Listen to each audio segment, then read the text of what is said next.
இயேசு நாமத்தில் வாழ்த்துக்கள். இந்த நாள் அற்புதமான நாள், ஆசீர்வாதமான நாளாய் உங்களுக்கு அமையட்டும். நீதிமொழிகள் 22வது அதிகாரம் 9வது வசனம், கருணை கண்ணன் ஆஸ்வதிக்கப்படுவான், அவன் தன் ஆகாரத்தில் தரித்திரனுக்கு கொடுக்கிறான். வாழ்க்கையில் நம்ம ஆசீர்வாதங்களை பெற்றுக்கொள்ள அநேக காரியங்கள் வேதத்தில் நமக்கு எழுதப்பட்டிருக்கிறது. அதில் ஒரு பகுதியை இந்த நாளில் சிந்திக்க இருக்கிறோம். கருணை உள்ளவர்கள், இரக்கம் உள்ளவர்கள் ஆசீர்வதிக்கப்படுவார்கள், அவர்கள் தங்களுடைய இதில் மற்றவர்களுக்கு பகிர்ந்து கொடுக்கிறார்கள் என்று வேதத்தில் எழுதப்பட்டிருக்கிறது. ஒரு குடும்ப தலைவன் இருந்தான்.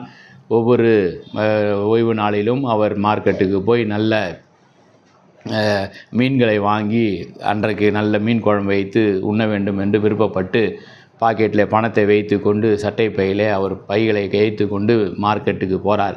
மார்க்கெட்டுக்கு போய் மீன் வாங்குகிற நேரத்தில் சட்டை பையில் வைத்து பார்க்கும் பொழுது அவர் சட்டை பையில் இருந்த பணத்தை காணவில்லை. மிகவும் துக்கம். ஐயோ, இன்றைக்கு நல்ல மீன் வாங்கி சமைத்து சாப்பிட வேண்டும் என்று நினைத்திருந்தேன், ஆனால் அந்த பணம் இப்படி திருடு போய் விட்டதே, இழந்து விட்டேனே என்று சொல்லி வருத்தத்தோடு வந்தார். மனைவி கேட்டாங்க, என்ன ஆயிற்று? அம்மா, இன்றைக்கு ரசம் மாத்திரம் வை, ரசத்தை சாப்பிடுவோம் என்று சொன்னார். நடந்த காரியத்தை சொன்னார். அடுத்த வாரம் இப்படியாக, இந்த வாரமாவது எப்படியாவது நல்ல மீன் வாங்கி நல்ல நம்ம உண்ண வேண்டும் என்று சொல்லி அவர் பணங்களை எடுத்துக்கொண்டு மிகவும் ஜாக்கிரதையாக போகிறார். போகும்பொழுது வழியில் ஒரு வாலிப பிள்ளை, படிக்கிற பிள்ளை அழுது கொண்டு வருகிறான். அவனை விசாரிக்கிறார், ஏன் அழுது கொண்டு வருகிறாய்?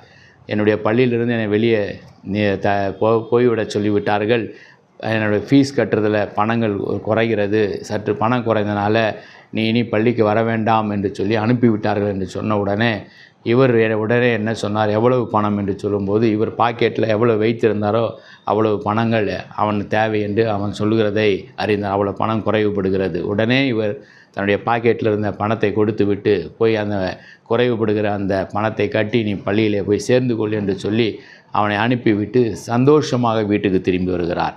இப்பொழுது மனைவி கேட்குறாங்க, எங்கெங்கே மீன் வாங்கிட்டு இல்லை, இன்றைக்கு நம்ம ரசம் தான் சாப்பிட போகிறோம். என்ன ஆயிற்று? இன்றைக்கு சொன்னார், இப்படியாக ஒரு சம்பவம் நடந்தது, நான் அந்த 500 ரூபாயை பையில் இருந்த பணத்தை கொடுத்து விட்டேன். மனைவி கேட்டாங்க, போன வாரமும் இப்படி தான் இருந்துச்சு, அப்போது நீங்கள் துக்கமாக இருந்தீங்க, இந்த வாரம் நீங்கள் அதே தான் பணத்தை கொடுத்துட்டு வந்துட்டீங்க, ஆனால் இன்றைக்கு சந்தோஷமாக இருக்கிறீங்களே என்று சொல்லும் பொழுது அவன் சொன்னாராம், போன வாரம் என்னிடத்தில் எடுத்து கொண்டாங்க, திருடி கொண்டாங்க, இழந்து போனேன், ஆகவே துக்கமாக இருந்தேன். ஆனால் இன்றைக்கு நானே கொடுத்துருக்கிறேன், நானே இறக்கப்பட்டு ஒரு மாணவனுக்கு உதவி செய்ய கொடுத்துருக்கிறேன், ஆகவே எனக்கு சந்தோஷமாக இருக்கிறது, சந்தோஷமாக நம்ம இன்றைக்கும் ரசம் வைத்து சாப்பிடுவோம் என்று சொன்னாராம். அதுதான் ஆகாரத்தில் தரித்திரனுக்கு பகிர்ந்து கொடுங்கள், கர்த்தர் உங்களை கருணை கண்ணன் என்று சொல்லி உங்களை ஆஸ்வதிப்பார். நம்முடைய வாழ்க்கையில் சந்தர்ப்பங்களை எதிர்பார்ப்போம்.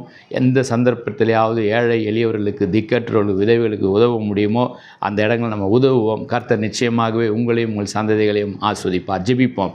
ஆண்டவரே, கருணை கண்ணன் ஆசீர்வதிக்கப்படுவான் என்ற நல்ல வார்த்தைக்காக ஸ்தோத்திரம். ஆண்டவரே, எங்களுடைய வாழ்க்கையிலே நாங்கள் பார்க்கிற, சந்திக்கிற ஏழைகள், எளியவர்கள், ஆண்டவரே, அப்படிப்பட்ட திக்கற்றவர்கள், விதவைகள், ஆண்டவரே, இப்படிப்பட்ட மனிதர்களை நாங்கள் சந்திக்கும் பொழுது எதையாகிலும் நாங்கள் உதவி செய்வதற்கு அப்பா எங்களுடைய மனதில் நீங்கள் போட்டு கொண்டிருக்கிறீங்க, எங்களை நீங்கள் ஏவி கொண்டிருக்கிறீங்க. அப்படிப்பட்டவர்கள் எங்களை சுற்றிலும் அநேகர் உண்டு. ஆண்டவரை, அவர்களுக்கு உதவி செய்கிறதுக்கு எங்கள் சந்தர்ப்பங்களை தாங்க.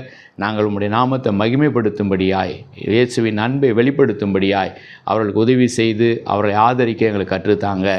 இந்த வார்த்தைகளுக்காக நன்றி செலுத்துகிறோம். இயேசுவின் மூலமாக நல்ல பிதாவே, ஆமேன். God bless you.